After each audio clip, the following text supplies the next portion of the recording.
estos momentos toca continuar con nuestra fantástica historia de Jane Austen.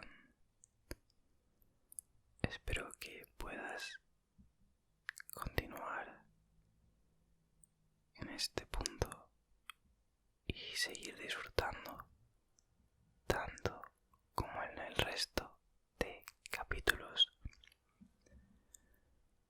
Vamos allá con el capítulo 13. Supongo, querida mía, dijo Mr. Bennet a su mujer cuando desayunaban a la mañana siguiente, que habrás encargado buena comida para hoy, porque tengo razones para suponer que contaremos con la presencia de un invitado. ¿Qué dices, querido mío? No tengo noticia de que venga nadie, a no ser que a Charlotte Lucas se le ocurra hacerlo. Y supongo que mi comida es suficientemente buena para ella. No creo que la que sirven en su casa sea mejor. La persona a quien aludo es un caballero y, para más señas, forastero. Mr. Bennet abrió desmesuradamente los ojos. Caballero y forastero, pues seguro que se trata de Mr. Bingley. Jane, ¿por qué no me has dicho una palabra de esto? Oh, pícara, tendré mucho gusto en verlo, pero, Dios mío, qué desgracia. Hoy no se puede comprar ni un trozo de pescado. Lidia, amor mío, toca la campanilla. Tengo que hablar con Gil de inmediato. No se trata de Mr. Bingley, dijo el marido. El forastero es una persona a quien no he visto en mi vida. Eso despertó el asombro de todos y como consecuencia de ello, Mr. Bennet tuvo el placer de ser interrogado con ansiedad por su mujer y sus 5 hijas a la vez. Tras divertirse durante un rato, excitando su curiosidad, se explicó así. Hará cosa de un mes recibí esta carta y hará 15 días, poco más o menos, que la contesté. No antes, pues consideré que el caso era delicado y requería atención. Es de mi primo Collins, quien, cuando yo muera, podrá echaros a todas de esta casa en cuanto le plazca. Oh, querido, exclamó su mujer, no soporto oír su nombre. Te suplico que no hables de una persona tan odiosa.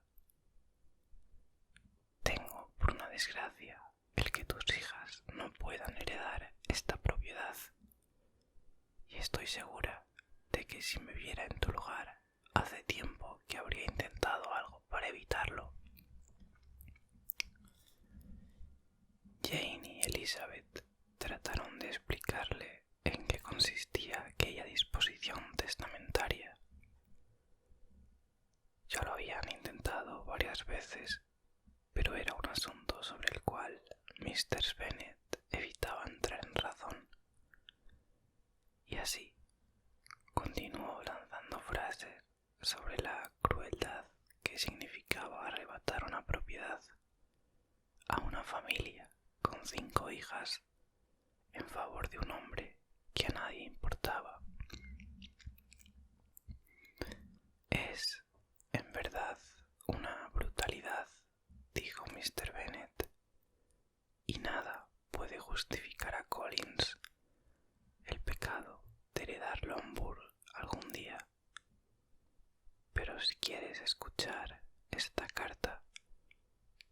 te tranquilices un poco. Nada puede tranquilizarme al respecto. Además, considero una impertinencia el que te escriba y un acto de hipocresía. Odio a esos falsos amigos. ¿Por qué no continúa pleiteando contigo como su padre lo hizo en su tiempo? Pues porque parece que has sentido ciertos escrúpulos, como pronto verás. Hansford, cerca de Weatherham, Kent, 15 de octubre. Querido primo, el desagradable desacuerdo entre tú y mi honorable padre siempre me molestó, y desde que tuve la desgracia de perderlo, he deseado a menudo que acabase, aunque por un tiempo he retrasado el procurarlo, temiendo que resultase irrespetuoso a la memoria del mismo el avenirme con alguien con quien siempre estuvo en discordia.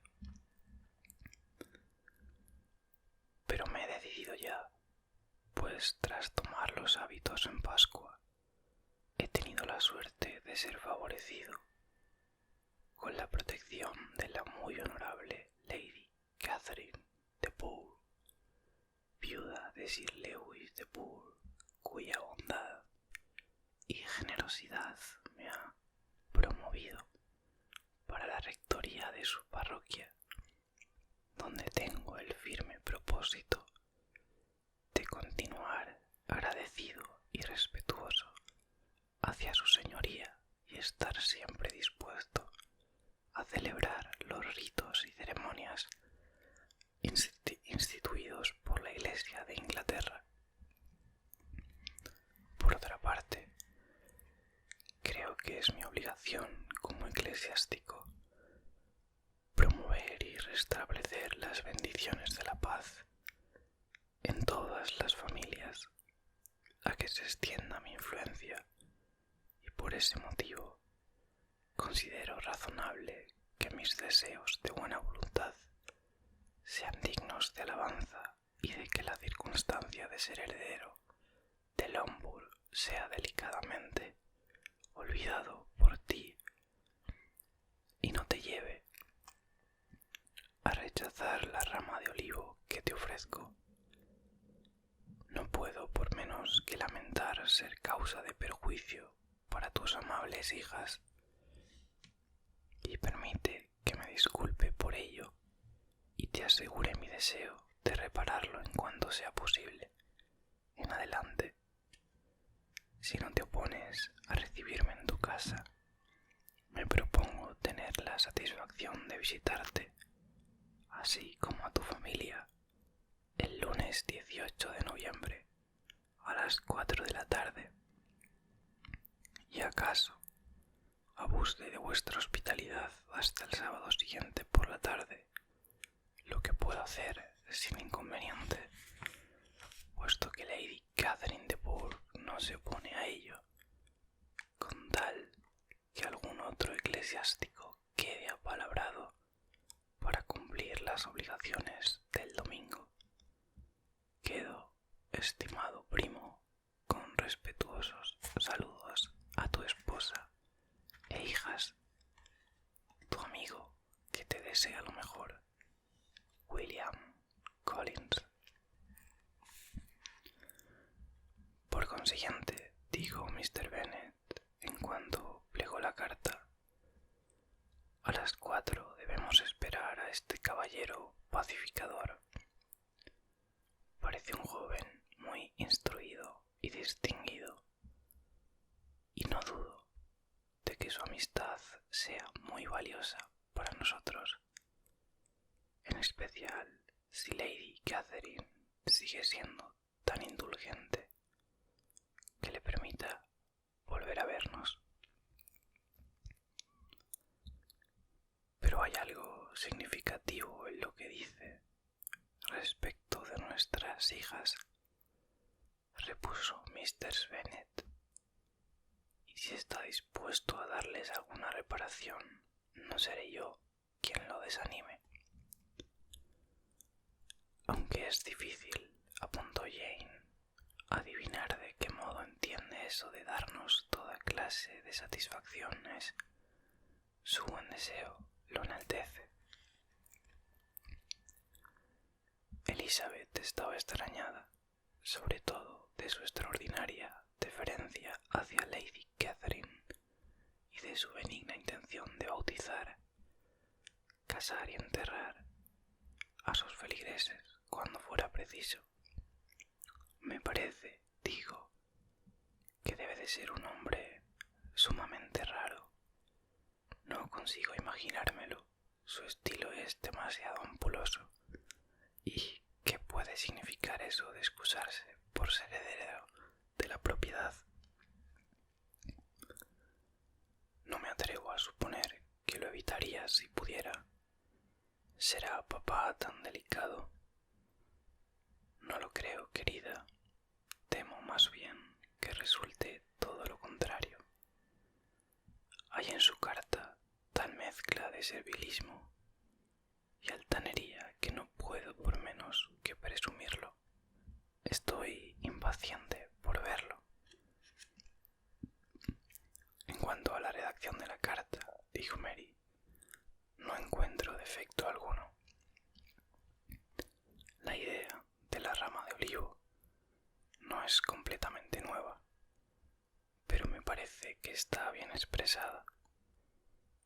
Por lo que respecta a Katie y Lydia, ni la carta ni su autor les interesaban en absoluto. No era probable que su primo vistiese chaqueta militar, y hacía algunas semanas que no se hallaban a gusto en compañía de ningún hombre que no lo fuera. En lo tocante a la madre, la carta de Mr. Collins había mitigado en gran medida su aversión hacia él y estaba dispuesta a juzgarlo con un grado de moderación que dejó atónitos a su marido y a sus hijas. Mr. Collins llegó puntual a la hora anunciada y fue recibido con gran cortesía por toda la familia. Verdad es que Mr. Bennet habló poco, pero las mujeres se mostraron deseosas de conversar y Mr. Collins no parecía ni necesitado de que se animase, ni inclinado de por sí al silencio. Era un joven alto, de mirada melancólica y de 25 años. Su porte era grave y majestuoso, y sus modales muy ceremoniosos. No llevaba mucho tiempo sentado cuando felicitó a Mr. Bennet por tener hijas tan hermosas. Manifestó que había oído mucho de su belleza, pero que la fama habíase quedado corta al lado de la realidad, añadiendo que no dudaba en verlas bien casadas a todas a su debido tiempo. Los cumplidos no fueron muy el gusto de alguna de las oyentes, pero Mr. Bennet, que parecía muy satisfecha, contestó de inmediato: «Eres muy amable, primo William, y de todo corazón deseo que sea como dices, porque de otro modo quedarían bastante desamparadas. Todo está dispuesto de manera tan extraña». ¿Aludes acaso al vínculo de esta propiedad? Debes saber que es asunto muy penoso para mis hijas.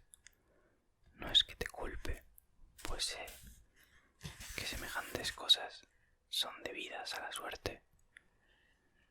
Nadie puede saber nunca qué pasará cuando una propiedad queda vinculada. Admito la desgracia que pesa sobre mis piernas y no poco podría hablar sobre esa cuestión, pero no quiero parecer precipitado. No obstante, puedo aseguraros que vengo dispuesto a admirarlas. Por ahora no digo más. cuando nos conozcamos mejor.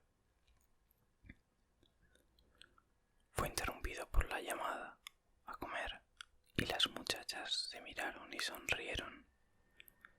No fueron ellas el único objetivo de la admiración de Mr. Collins. El vestíbulo, el comedor y todo el mobiliario fueron examinados y elogiados, y Mr. Bennet se habría sentido conmovida si no hubiese sido porque suponía que él veía en todo su futura propiedad. La comida, a su vez, fue extraordinariamente ensalzada, y Mr. Collins suplicó que se le dijese a cuál de sus hermosas primas correspondía el mérito de la preparación. Pero aquí fue llamado al orden por Mr. Bennet, quien aseguró que ellos podían permitirse tener un buen cocinero y que sus hijas nada tenían que hacer en la cocina. Él se disculpó por haberla disgustado, y aunque ella, con tono cálido, respondió que se daba por disculpada, Collins continuó excusándose aproximadamente durante un cuarto de hora. Capítulo 14. Mr. Bennet apenas habló en la comida, pero cuando los criados se retiraron, juzgó que había llegado el momento de conversar un poco con su huésped y sacó a colación un tema en que pensaba quedar bien ante éste, diciéndole que era muy afortunado con su protectora. La atención que Lady Catherine de Bourgh prestaba a sus deseos y la importancia que él concedía a su propio bienestar resultaron temas por demás adecuados. Collins se mostró aún más solemne en sus modales y con la mayor seriedad afirmó que jamás había visto conducta igual en una persona de su rango, ni tal afabilidad y condescendencia como en Lady Catherine. Se había dignado a aprobar los 2 sermones que ya había tenido el honor de pronunciar ante ella. Lo había invitado a comer 2 veces en Rosings, y el sábado anterior había enviado por él para completar su partida de cartas durante la velada. Lady Catherine era tenida por orgullosa por muchas personas, pero él nunca había visto en ella sino afabilidad. Siempre le había hablado como podría hacerlo a cualquier otro caballero.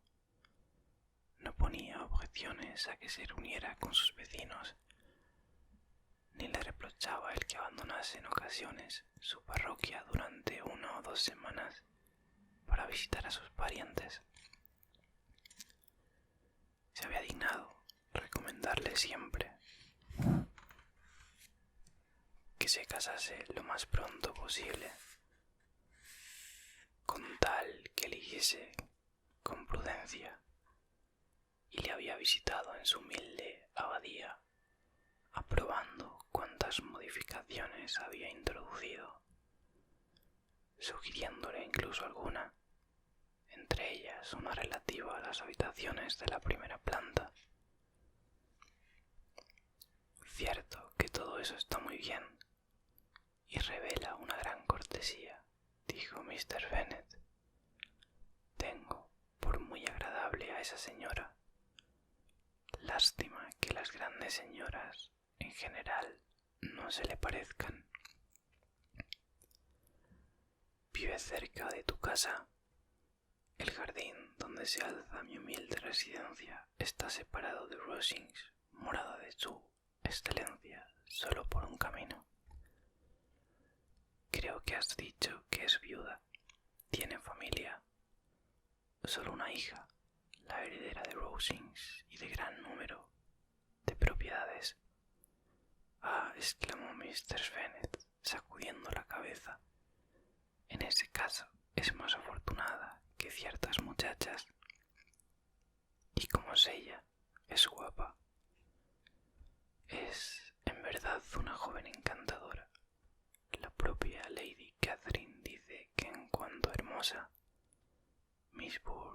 es muy superior a las más bellas de su sexo, porque hay algo en sus facciones que delata su clase distinguida. Por desgracia, es de constitución enfermiza, lo que le ha impedido progresar en ciertos detalles de educación que de otra manera no le habrían faltado, según me ha informado su institutriz, quien aún vive con ellas, pero es muy amable y a menudo se ha dignado a llevarme a casa en su faetón. Ha sido presentada en sociedad. No recuerdo su nombre entre las damas de la corte. Su frágil estado de salud le ha impedido, por desgracia, residir en la capital, y por eso, como le dije un día a Lady Catherine, ha privado a la corte británica de su mejor joya. Su excelencia pareció complacerse con esta idea mía, y podréis comprender que me considero dichoso en dirigirle, en todas las ocasiones, esta clase de pequeños cumplidos, siempre gratos a las damas. Más de una vez he dicho a Lady Catherine que su encantadora hija parecía nacida para duquesa, lo cual no haría más que honrar a la nobleza. Tales son los pequeños detalles que agradan a su excelencia, y esa es la clase de atenciones que me considero especialmente obligado a tener. Estás en lo cierto, dijo Mr. Bennet, y es una suerte que poseas el talento de halagar con delicadeza. Puedo preguntarte si semejantes atenciones proceden por impulso del momento o son resultado de un estudio previo. Suelen surgir de manera imprevista, y aunque a veces me entretengo en idear y preparar esos cumplidos elegantes para poder adaptarlos a las ocasiones que se brinden, siempre deseo conferirles tal aire que parezcan espontáneos. Las suposiciones de Mr. Bennet se habían visto confirmadas. Su primo era tan absurdo como había creído, y lo escuchaba con perverso gozo, no sin conservar la más absoluta compostura, y salvo alguna mirada a Elizabeth de vez en cuando para hacerle saber que no quería que interrumpiese tan grato entretenimiento. Pero la hora del té y la dosis resultaba ya suficiente, aunque Mr. Bennet tuvo la satisfacción de ver de nuevo en el salón a su huésped. Cuando éste concluyó, lo invitó a leer en voz alta a las señoras. Collins accedió de inmediato y fue en busca de un libro. Sin embargo, en cuanto lo vio, se echó atrás como si fuese de una biblioteca circulante y, excusándose, declaró que jamás leía novelas. Kitty lo miró con extrañeza y a Lidia se le escapó una exclamación. Le trajeron otros volúmenes y, tras algunas dudas, eligió los sermones de Fordyce. En cuanto abrió el libro, Lidia comenzó a bostezar, y antes de que con monótona solemnidad hubiera leído 3 páginas, lo interrumpió de este modo. ¿Sabes, mamá, que el tío Phillips habla de despedir a Richard? Si esto ocurre, el coronel Forster lo tomará a su servicio. Mañana iré a Meryton a enterarme de más cosas sobre el particular y a preguntar cuándo regresa Mr. Denny a la capital. Jane y Elizabeth suplicaron a Lidia que refrenase la lengua, pero Collins, muy ofendido, dejó a un lado el libro y dijo: a menudo he observado que son muy pocas las jóvenes a quienes interesan los libros de carácter serio, aunque estén escritos solo para su bien. Confieso que el hecho me confunde, puede ser tan ventajoso para ellas como la instrucción. Pero no quiero importunar más tiempo a mi primita. Volviéndose hacia Mr. Bennet, le propuso jugar una partida de chaquete. Mr. Bennet aceptó, consciente de que obraba con gran cordura al dejar a sus hijas con sus triviales pasatiempos. Mr. Bennet y las muchachas excusaron con mucha cortesía la interrupción de Lidia, prometiendo que no volvería a ocurrir si de nuevo tomaba el libro Mr. Collins. Pero este, tras asegurarles que no guardaba rencor a su prima y que nunca tomaría por ofensiva su conducta, se sentó a otra mesa con Mr. Bennet y se dispuso a jugar al chaquete. Capítulo 15. No era Collins hombre inteligente, y sus deficiencias habían sido poco suplidas por la educación y la vida social. Había pasado la mayor parte de su vida bajo la dirección de un padre avaro y sin cultura, y aunque había frecuentado una universidad, solo había cursado las asignaturas indispensables. La represión en que su padre lo había educado sirvió para proporcionarle en un principio un temperamento modesto, que en la actualidad se hallaba compensado por una vida retirada y la posibilidad de una prosperidad inesperada. La fortuna y el azar lo habían recomendado a Lady Catherine de Bourgh al quedar vacante el beneficio eclesiástico de Hunsford, y el respeto que sentía por el rango de aquella y su veneración a su protectora, mezclados con muy buena opinión de sí mismo, de su autoridad como clérigo y de sus derechos como rector, formaron en él una mezcla de orgullo y servillismo, petulancia y modestia. Disfrutando ahora de una buena casa y suficientes ingresos, pretendía casarse, y al buscar reconciliarse con la familia de Lombard, tenía el propósito de elegir esposa. Pensaba decidirse por una de las hijas si las encontraba tan bellas y agradables como todo el mundo afirmaba.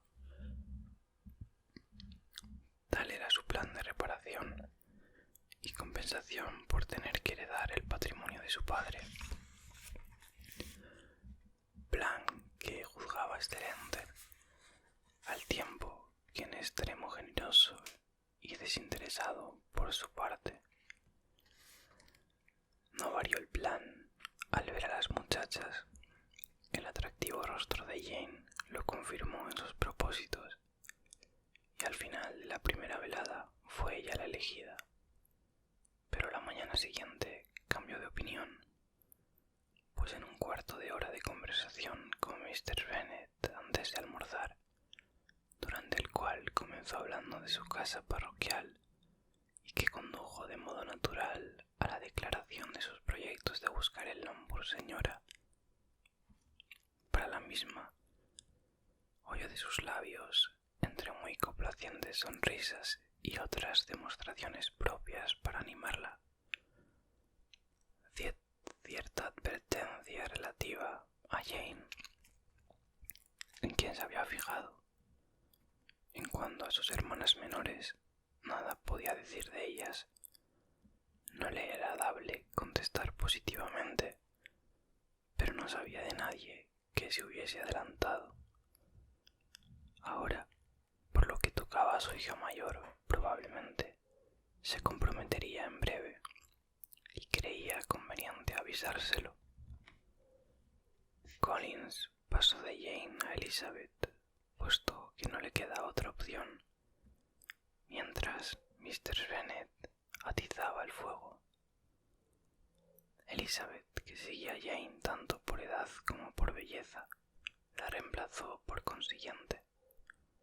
Mr. Bennet se percató de ello, confiando en que no tardaría en tener 2 hijas casadas, y así el hombre de quien el día anterior no podía en su estima. Lidia no había olvidado su proyectado viaje a Meryton.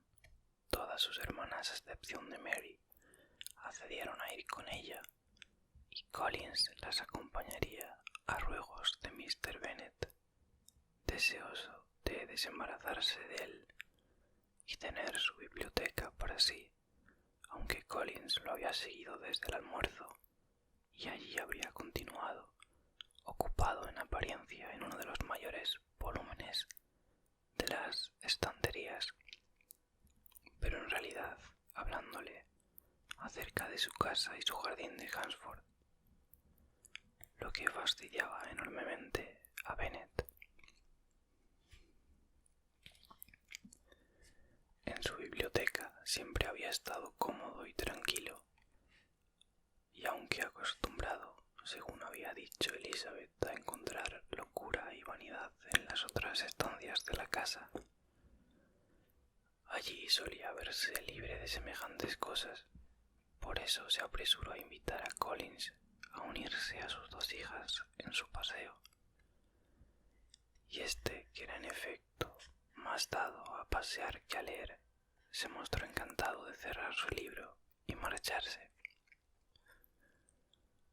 Con frases altisonantes por parte de Collins y corteses asentimientos por la de sus primas, transcurrió el viaje hasta Meryton. A partir de entonces, las dos más jóvenes no le prestaron atención. Sus ojos anduvieron recorriendo las calles en busca de los oficiales y nada, a excepción de algún sombrero verdaderamente elegante o cierta muselina de moda, logró atraer su atención.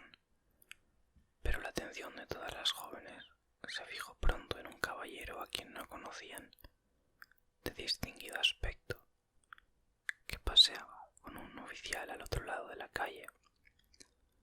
El oficial era precisamente Mr. Denny, por cuyo regreso de Londres se interesaba tanto Lidia, y que la saludó cuando pasaron.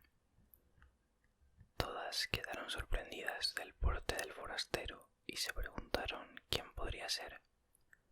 Kitty y Lidia, decididas a averiguarlo, cruzaron la calle con la excusa de que necesitaban algo de la tienda de enfrente, y ganaron la acera cuando ambos caballeros, al volver, llegaban al mismo sitio.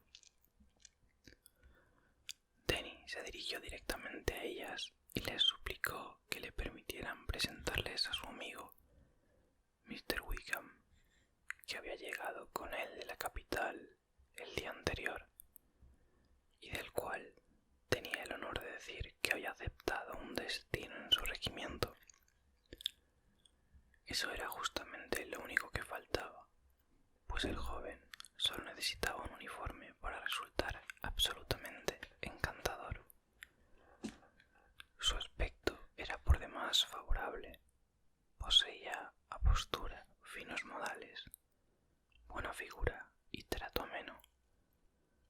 La presentación fue seguida por parte de él de una conversación en la que manifestó la más completa soltura, acompañada de la más absoluta corrección y sin las menores pretensiones, y todo el grupo seguía de pie, charlando gratamente, cuando se percibió ruido de caballos y Darcy y Bingley aparecieron cruzando la calle.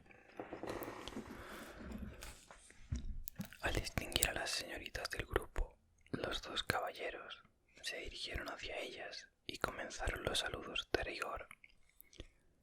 Bingley fue quien habló más y Jane su principal interlocutora. Aquel le informó que se encaminaban a Lombard con el fin de enterarse de su estado de salud. Darcy lo corroboró con una inclinación y comenzaban a tomar la resolución de no mirar a Elizabeth a los ojos, cuando de pronto llamó su atención la presencia del forastero. Elizabeth, que estaba pendiente de los gestos de Darcy, quedó asombrada del modo en que ambos hombres se miraban. Los dos cambiaron de color, tornándose uno pálido y otro rojo. Wickham, tras un instante, se llevó la mano al sombrero. Saludó que Darcy se dignó a volver. ¿Qué podía significar eso? Era imposible imaginarlo, también ignorarlo por demasiado tiempo. Un momento después, Bingley, que no pareció enterarse de lo ocurrido, se despidió y siguió adelante con su amigo. Denny y Wickham continuaron paseando con las muchachas hasta la puerta de la casa de Mr. Phillips, y allí se despidieron a pesar de los apremiantes ruegos de Lidia para que entrasen, y pese también a que Mr. Phillips, tras abrir la ventana, secundase en voz alta la invitación. Mr. Phillips se alegraba siempre de ver a sus sobrinas. Las dos mayores, a quienes no había vuelto a ver desde la enfermedad de Jane, fueron en especial muy bien recibidas, y estaba expresándoles su sorpresa por su rápido regreso a casa, de lo que, por no haber sido su coche el que las condujera, nada habría sabido de no topar en la calle con un aprendiz de Mr. Jones. Casualmente, quien le había dicho que no tenían que enviar más medicinas a Netherfield porque Miss Bennet ya no se encontraba allí. Cuando Jane le presentó a Collins, Mr. Phillips lo acogió con la más exquisita educación, a la cual él correspondió con otra tanta, disculpándose por presentarse en la casa sin ser conocido, lo que sin embargo no impedía que él se enorgulleciese de encontrar su presencia allí justificada por su parentesco con las muchachas. Mr. Phillips quedó abrumada con tal exceso de buena educación, pero sus atenciones a semejante forastero acabaron pronto a causa de las exclamaciones y preguntas relativas al otro, del que solo podía decir a sus sobrinas lo que ya sabían: que Denny lo había traído de Londres y que iba a desempeñar el cargo de teniente en aquella guarnición. Agregó que estaba observando a Denny a última hora, mientras paseaban arriba y abajo por la calle, cuando vio aparecer a Wickham. Kitty y Lidia habrían hecho con gusto algo semejante, pero por desgracia, en la presente ocasión, nadie pasaba bajo las ventanas, excepto unos pocos oficiales, que al lado del forastero resultaban estúpidos y desagradables. Algunos iban a comer con los Phillips al día siguiente, y la tía les prometió hacer que su marido invitase a Wickham en el caso de que ellos viniesen por la tarde. Así quedó convenido y Mr. Phillips aseguró que organizarían una partida de lotería y luego cenarían. La perspectiva de tamañas delicias era muy grata y las muchachas se marcharon muy complacidas. Collins repitió sus excusas al abandonar el lugar, aunque se le aseguró que eran innecesarias. Al volver a casa, Elizabeth refirió a Jane lo ocurrido entre los dos caballeros, pero aunque esta última sostenía que uno de ellos o los dos debían de haberse equivocado, tampoco halló una explicación a semejante conducta. Collins, a su regreso, proporcionó mucha alegría a Mr. Bennet, ponderando los modales y la educación de Mr. Phillips. Aseguró que, excepto Lady Catherine y su hija, nunca había visto mujer más atenta, porque no solo le había recibido con la mayor de las cortesías, sino que de hecho lo había invitado para la próxima velada, aun cuando era la primera vez que lo veía. Suponía que tal vez se debiese a su parentesco con ellos, pero aún así jamás había sido objeto de tantas atenciones. Capítulo 16. no se hizo ninguna objeción al compromiso de las muchachas con su tía, y los escrúpulos de Collins por dejar solos a los señores Bennet fueron firmemente rechazados. El coche lo condujo temprano a Meryton, en compañía de sus 5 primas, quienes al entrar en el salón tuvieron el gusto de oír que Wickham había aceptado la invitación de su tío y se encontraba ya en la casa. Después de que todos hubieran tomado asiento, Collins se dedicó a contemplar cuanto le rodeaba y quedó tan sorprendido por las dimensiones y el mobiliario de la habitación que declaró que por un instante creyó hallarse en el comedor de verano de Rosings, comparación que por el momento no produjo gran entusiasmo. Pero en cuanto Mr. Phillips supo lo que era Rosings y quién su propietaria, cuando hubo escuchado la descripción de uno de los salones de aquella mansión y tuvo noticia de que solo la chimenea había costado 800 libras, cambió de opinión y recibió el cumplido en toda su intención, y no le hubiese disgustado que se comparase su salón con la habitación del mayordomo de los Bourke. Collins describió a continuación las grandezas de Lady Catherine y de su mansión, con ocasionales digresiones para alabar su humilde abadía y las mejoras que iba introduciendo, hasta que los otros caballeros se le unieron, encontrando en Mr. Phillips una oyente muy atenta, decidida a elevar su opinión de la persona y resuelta a repetirlo todo ante sus vecinas tan pronto como le fuera posible. A las muchachas, que no podían escuchar a su primo y no tenían otra cosa que hacer sino ansiar poder tener a mano un instrumento de música o examinar las insignificantes imitaciones de porcelana que había sobre la repisa de la chimenea, la espera se les hizo muy larga.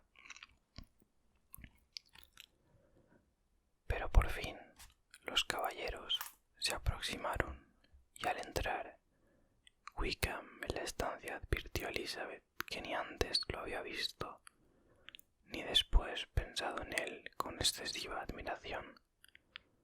Los oficiales de la guarnición gozaban de mucho crédito, y lo mejor de ellos se encontraba en aquella reunión, pero Wickham era tan superior a los demás en aspecto, ademanes y modo de andar, como ellos resultaban superiores al mofletudo tío Phillips, que oliendo a vino de Oporto entró tras ellos en el salón.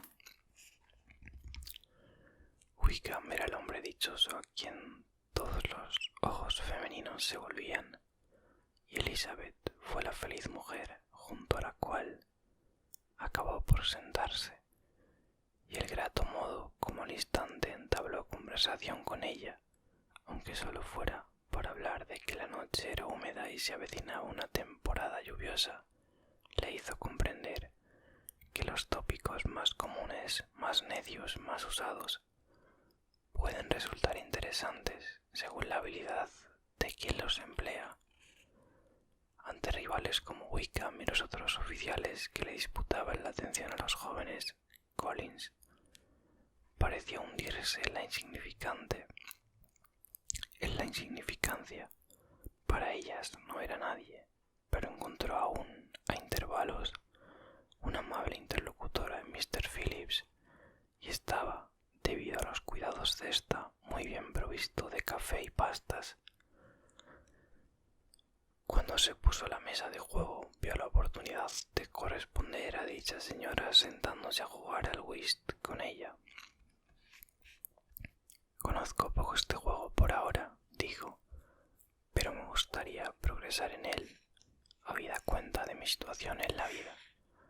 Mr. Phillips quedó muy agradecida por su condescendencia, aunque no alcanzaba a entender sus razones. Wickham no jugaba al whist y con verdadero deleite fue recibido en otra mesa por Elizabeth y Lydia. Al principio pareció que ésta iba a acaparar su atención, pues era muy habladora, pero como a la vez era en extremo aficionada a la lotería, pronto acabó interesándose solo en el juego y demasiado ocupada en apostar y soltar exclamaciones, no se hallaba en situación de prestar atención a nadie. Debido a esto, Wickham, sin dejar de atender al juego, quedó en libertad de departir con Elizabeth, que deseaba escucharlo, aunque no esperaba que le contase lo que tanto ansiaba oír, esto es, la historia de su amistad con Darcy. Ni siquiera se atrevió a nombrar a dicho caballero, pero su curiosidad quedó satisfecha de modo inesperado. El propio Wickham abordó el tema, preguntó qué distancia había de Meryton a Netherfield y tras recibir la contestación volvió a preguntar con inquietud cuándo hacía que estaba allí Mr. Darcy. Un mes, poco más o menos, contestó Elizabeth, y como no quería abandonar el tema, añadió: creo que posee varias propiedades en el condado de Derby. Sí, contestó Wickham, tiene una estupenda propiedad y su renta asciende a 10.000 libras anuales. No podría usted encontrar a nadie más apto que yo para darle informes verídicos sobre él, porque he estado relacionado especialmente con su familia desde la infancia. Elizabeth no pudo por menos que mirarlo con sorpresa. No me extraña que mi afirmación le sorprenda, Miss Bennet, después de haber visto probablemente la frialdad de nuestro encuentro ayer. ¿Tiene usted mucha relación con Mr. Darcy?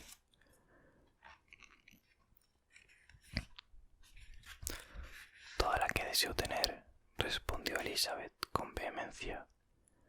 He pasado 4 días en la misma casa que él y considero que es un hombre muy desagradable. Yo no tengo derecho a dar una opinión, dijo Wickham, respecto a si es agradable o no. Soy la persona menos apropiada para juzgarlo. Lo conozco desde hace demasiado tiempo y sobradamente para constituirme en juez imparcial, pero creo que su opinión sobre él resulta sorprendente. Y tal vez no la expresaría usted con tanta claridad en ningún otro sitio. Aquí está usted en familia. Le aseguro a usted que no digo aquí sino lo que diría en cualquier casa de vecindad, menos en Netherfield. Todo el mundo está disgustado con su orgullo. No encontrará usted a nadie que hable favorablemente de él. Tras una breve pausa, Wickham dijo: no puedo negar que lamento el que él o cualquier otra persona no sea estimada más de lo que corresponde a sus méritos, pero con él eso no suele ocurrir. La gente queda deslumbrada por su fortuna y su influencia, o se atemoriza ante sus altivos e imponentes modales, y así solo lo ve como él quiere ser visto. Aunque solo lo he tratado superficialmente, lo tengo por persona de mal genio. Wickham se limitó a sacudir la cabeza. Me gustaría saber, dijo, si permanecerá por mucho tiempo en este condado. Lo ignoro. Cuando estuve en Netherfield no oí decir nada acerca de su marcha. Supongo que el quedarse se encuentre en la vecindad no afectará a sus planes relativos a quedarse en esta guarnición. En modo alguno miré por qué Mr. Darcy esté aquí. Si desea evitar verme, él será quien haya de partir. Nuestra relación no es buena y me molesta tropezar con él, pero tengo otra razón para evitarlo que la que puedo proclamar ante todo el mundo: el creer haber sido muy maltratado y mi pesar de que él sea como es. Su padre, Miss Bennet, el difunto Mr. Darcy, fue el mejor hombre que ha existido y el amigo más verdadero que tuve jamás, y así nunca puedo hablar con Darcy sin que 1000 tiernos recuerdos atormenten mi alma. Su conducta para conmigo ha sido escandalosa. pero confieso sinceramente que olvidaría mejor cualquier cosa suya que el haber frustrado las esperanzas y deshonrado la memoria de su padre. Elizabeth observaba que el interés del asunto iba en aumento y escuchaba con la mayor atención, pero la índole delicada del mismo no le permitía aguantar más. Wickham comenzó a hablar de lugares comunes, Meryton, sus alrededores y sociedad, mostrándose muy complacido de cuanto había visto y hablando, especialmente de lo último, con fina y patente galantería. La perspectiva de poder frecuentar la buena sociedad, añadió, ha sido el principal atractivo para entrar en el regimiento del condado. Sabía que era un cuerpo muy respetado, muy agradable, y mi amigo Denny me tentó, además describiéndome su actual residencia y contándome las grandes atenciones y las excelentes relaciones que Meryton le ha procurado. La sociedad, lo confieso, me es necesaria. Soy un hombre amargado y mi espíritu no soporta la soledad. Necesito ocupación y trato. La vida militar no es lo que yo creía, pero las circunstancias me han obligado a recurrir a ella. Mi profesión debió de ser la del clérigo. Para ello estaba educado, y mi situación sería ahora muy ventajosa si así lo hubiese decidido el caballero de quien ahora mismo estábamos hablando. De veras. Sí, el difunto Mr. Darcy me legó la primera vacante del mejor beneficio eclesiástico que hubiese en sus dominios. Era mi padrino y me quería entrañablemente. Jamás haré bastante justicia a su bondad. Proyectaba ayudarme y creyó haberlo hecho. Pero cuando se produjo la vacante del beneficio, este fue dado a otro. «Cielos», exclamó Elizabeth, «¿pero cómo pudo ser eso? ¿Cómo se pudo prescindir de la voluntad del padre? ¿Por qué no acudió usted a la justicia?» En la redacción del legado había un defecto de forma, de modo que no abrigaba esperanzas de tener garantías de éxito. Un hombre de honor no habría dudado el de la intención, pero Darcy prefirió dudar o tomarlo como una recomendación meramente condicional, afirmando que yo había perdido todo derecho por derrochador e imprudente, en suma, por nada.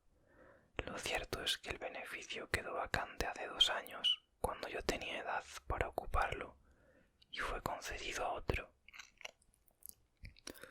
Y no es menos cierto que no puedo acusarme de haber hecho nada para merecer perderlo.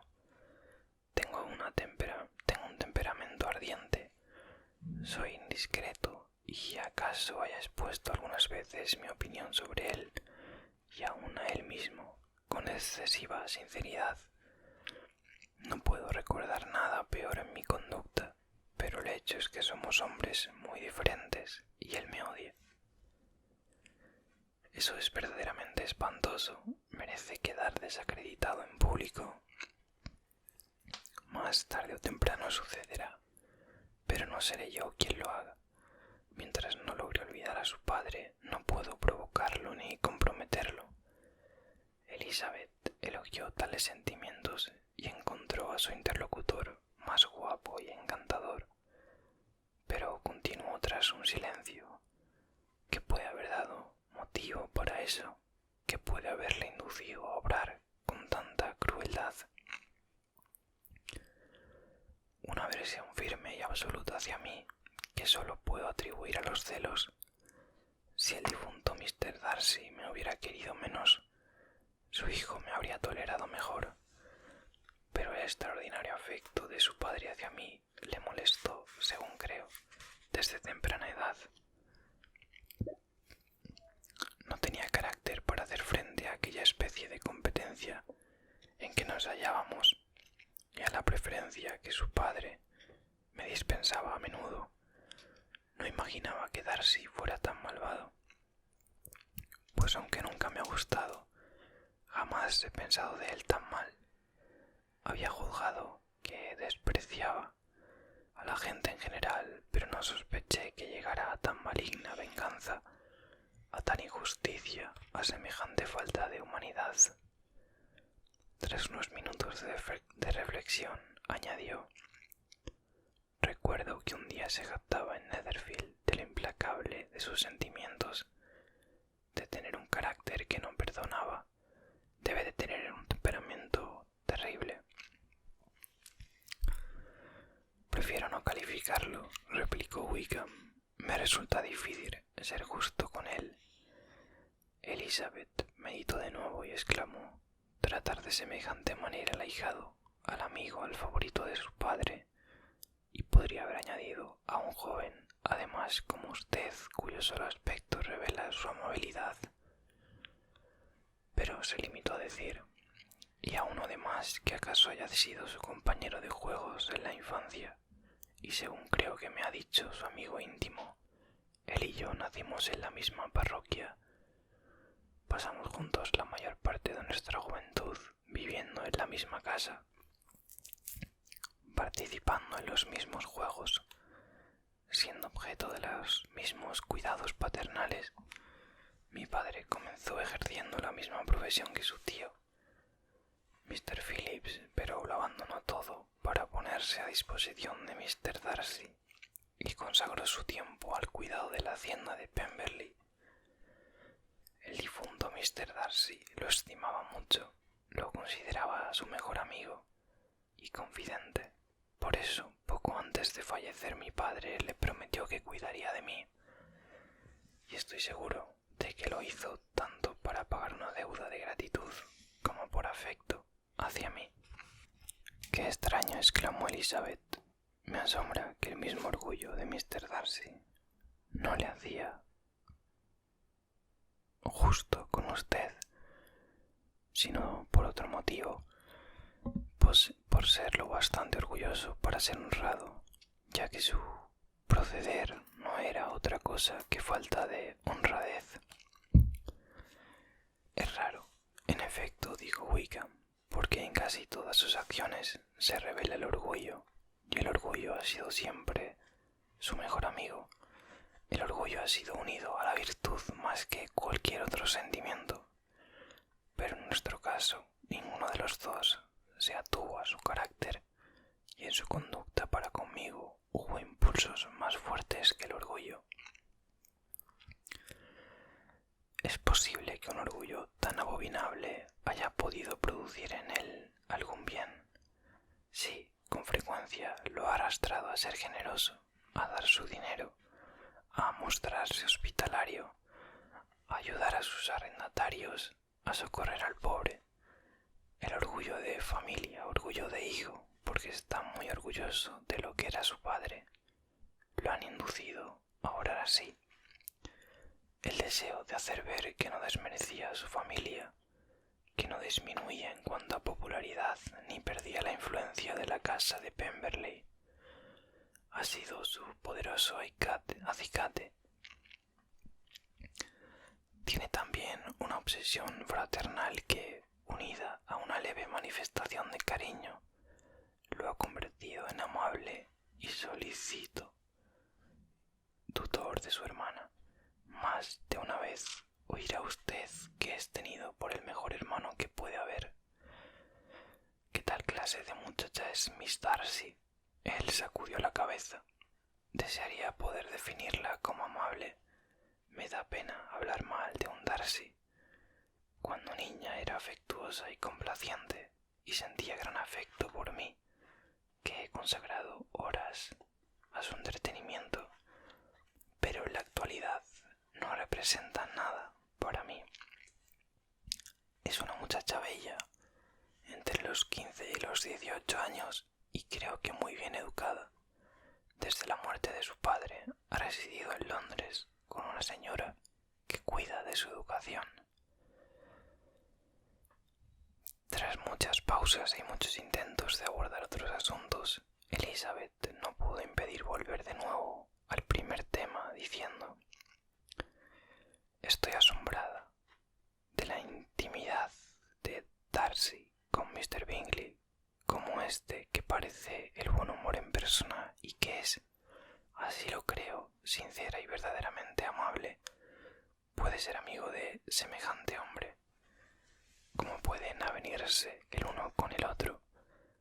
¿Conoce usted a Mr. Bingley? No, en absoluto. Es un hombre encantador, afable y complaciente. No creo que sepa quién es Mr. Darcy en realidad. Probablemente lo ignore, pero Darcy puede mostrarse agradable cuando le conviene. No necesita esforzarse. Sabe ser compañero atractivo si piensa que eso vale el tiempo que emplee en ello. Entre quienes son sus iguales en posición es muy distinto que con los inferiores.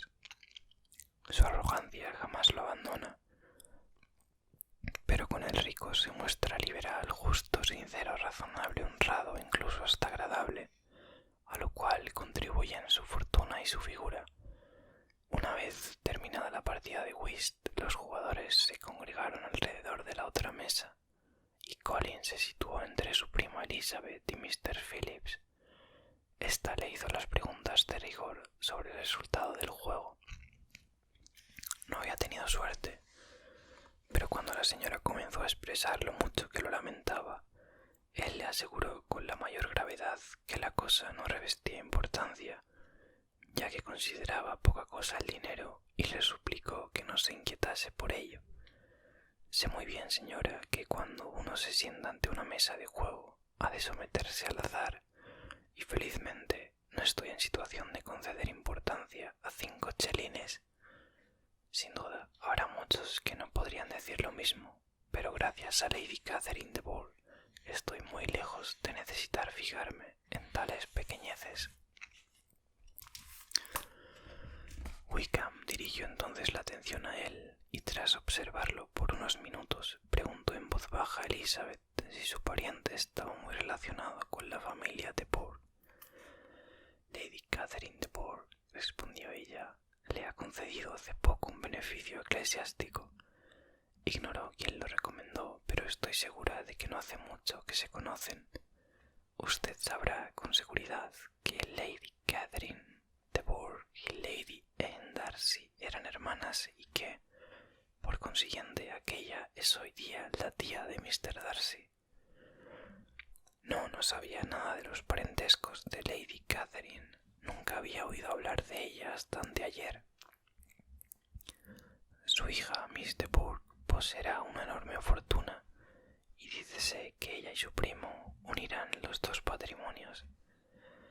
Esta noticia hizo sonreír a Elizabeth, que se acordó de Miss Bingley. Vanas eran en efecto las atenciones de ésta, inútiles las alabanzas que dirigía a su hermana, así como los elogios dedicados a él, si Darcy estaba destinado a otra. Mr. Collins, añadió ella, habla encomiosamente de Lady Catherine y de su hija, pero por algunos detalles que ha contado de su señoría, sospecho que la gratitud le engaña y que a pesar de ser su protectora, se trata de una mujer arrogante y vanidosa. Opino que es ambas cosas, dijo Wickham. Hace muchos años que no la veo, pero recuerdo muy bien que jamás me gustó y que sus modales eran dictatoriales e insolentes. Tiene fama de ser extremadamente perspicaz y aún así pienso que parte de su talento proviene más bien de su rango y su fortuna, otra de sus modales autoritarios y el resto, la arrogancia de su sobrino, quien cree que cuando se relacionan con él han de poseer una inteligencia privilegiada.